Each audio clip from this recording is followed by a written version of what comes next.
ho aminareo ane riavana ny fahasoavana sy ny fiadanana avy amin'ilay Andriamanitra ray sy Jesoa Kristy tompontsika.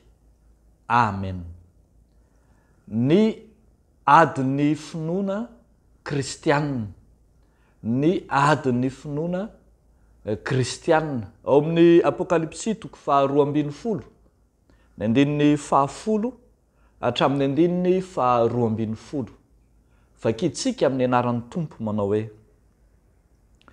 dia nahare feo mahery tany an-danitra aho nanao hoe, ankehitriny dia tonga ny famonjena sy ny hery sy ny fanjakan'Andriamantsika ary ny fahefan'ny Kristiny, satria nazera ilay mpiapanga ny rahalahintsika, dia ilay miapanga azy eo anatrehan'Andriamantsika andro aman'alina. Ary izy ireo naharesy azy noho ny amin'ny ranony zanak'ondry sy ny teny filazana azy, ary tsy nankama amin'ny ainy intsony izy na dia ho faty aza. Ary noho izany mifaliry lanitra sy ianareo izay monina ho aminy, loza ho an'ny tany sy ny ranomasina, fa nidina ho aminareo ny devoly sady manana ny fahatezerana lehibe, satria fantany fa kely sisa ny androny. Ray Masino, manamasina anay amin'ny fahamarinana, ny teninao no fahamarinana. Amen. Ny adin'ny finoana kristianina no asehon'ity hira tononkira faminaniana nataony Jaona apôstôly ity. Tononkira izay miresaka ny adin'ny anjely tany an-danitra, izay anjely mpankatoan'Andriamanitra niady tamin'ireo anjely mpikomy amin'Andriamanitra izay antsoina koa hoe dragona, izay tarihany Losifera raha ny tena marina. Ambara eto fa mitohy ety amin'ity zao tontolo zao ity zany ady izany, satria nazera na tsipy tsy manapidina ety amin'izao tontolo zao lay ratsy, lay tsy manana fa-tsy faharatsiana dia ny devoly zany, ary dia manao tsipaky ny mialaina, mandrovo- tsy ho ny fitenenantsika, manao izay azony atao rehetra ambaboana na andresena ny kristianina, ny mpino. Ary hitantsika fa mikely aina fatratra Satana manao izay andavona ny mino.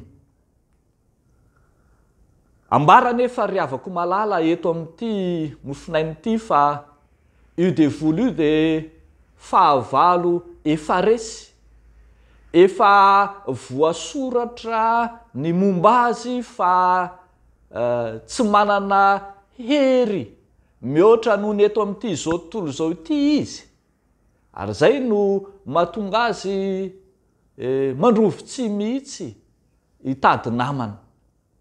Fahavalo efa resy io, ary ny mpino raha toa ka maharitra amin'ny fizaham-toetra izay manjoa azy dia ho mpandresy izy. Ho mpandresy izy satria ny fahefan'ny Kristy izay efa nanjera io fahavalo goavana ety an-tany io no momba azy. Ho mpandresy izy satria ny ranony zanak'ondry, ny ran'ny Kristy izay nilatsaka teo amin'ny hazo fijaliana no efa nanadio azy ka manao azy ho mpandresy. Ho mpandresy izy noho ny amin'ny teny izay tsy afaka eo ambava, eny teny filazana any Kristy izay maneho fanandratana ny Kristy izay ankalain'ny Satana ka mahatonga azy hangididy sofina, dia andresy ho azy ny mpino, andresy ny mpino ka anao ny ainy tsy ho zavatra azy eny tsy ankamaminy ainy ntsony eo anatrehan'ny fandresena miezinezina izay atolotro mitompo azy ka na eo aza reo fahoriana marobe izay nanjo reo kristianina tamin'izany ny faninjehany noho ny amin'ny Kristy sy ny teny filazana azy dia tsy hanao zava-dehibe ny aina izy satria efa mpandresy. Ry havako malala ao amin'ny tompo, mitohy ny adin'ny finoana kristianina, mitohy ny ady mpanahintsika ankehitriny satria ny devoly fahavalontsika dia mandehandeha tahaka ny liona merina mitady izay arapana satria Satana dia mitady andavo antsika mandrakariva mitady namana mba hiaraka ho resy aminy. Dia mitohy ny adintsika kanefa ny soratra masina mampanantena antsika fa mpandresy ny mino raha manana any Kristy izy. Mpandresy ny mino satria Kristy ilay inony mino mihitsy no efa nandresy any Satana tamin'ny fomba rehetra ka nifehan'ny Satana ary mahatonga ny Satana ho voafetra ny androny, ho voafetra ny fotoanany, ho voafetra ny fahaiza-manaony.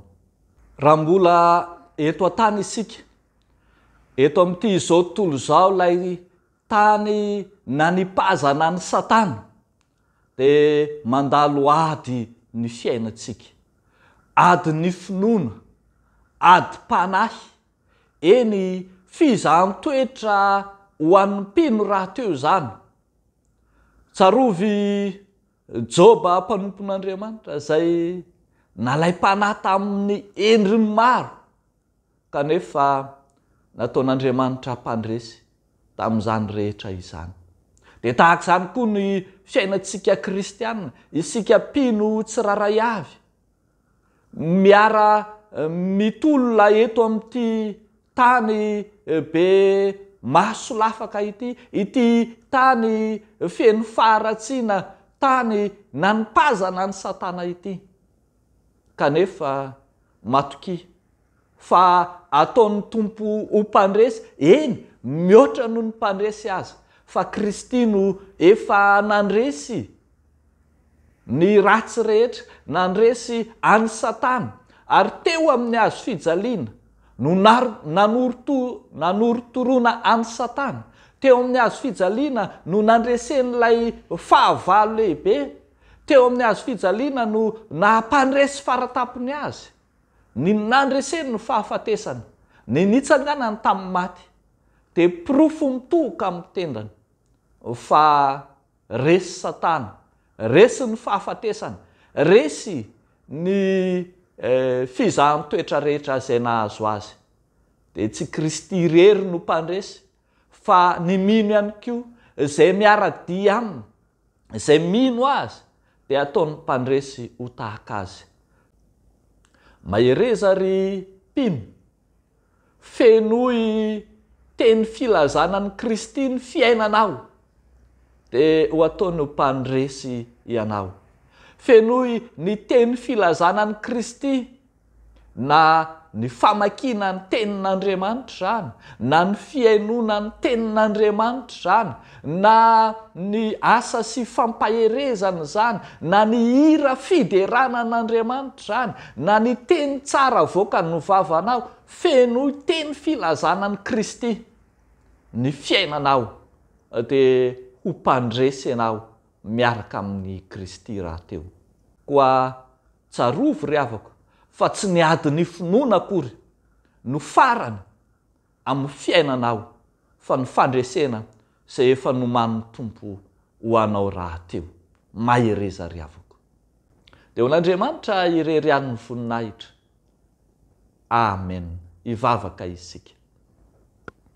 Tompo, misaotra anao izay noho ny amin'ny fandresena mezinezina izay natolotra ao amin'i Jesosy Kristy ilay efa nandresy ny fahafatesana, nandresy any Satana sy ny firongony rehetra. Ary ankehitriny izahay amin'ny maha mpandresy anay dia mitondra ny fijoroanay vavolombelona, ny fanomponay eo anatrehanao. Vavaka manokana izay tompo ho an'ireo kristianina rehetra izay sy ankohonana rehetra misara toerana na inona antony. Ianao amindra fo amin'izy ireny, fa ianao koa tompo no ampaharitra ny famondram-ponao aminy ka ananany ny fitiavana anao Andriamanitra mandrakariva. Amangy ny ankohonana tsiraray ianao, ho feno fifaliana sy fiadanana izy. Dia amin'ny anaran'i Jesosy nanaovanay izany mivavaka izany misaotra tompo. Amen.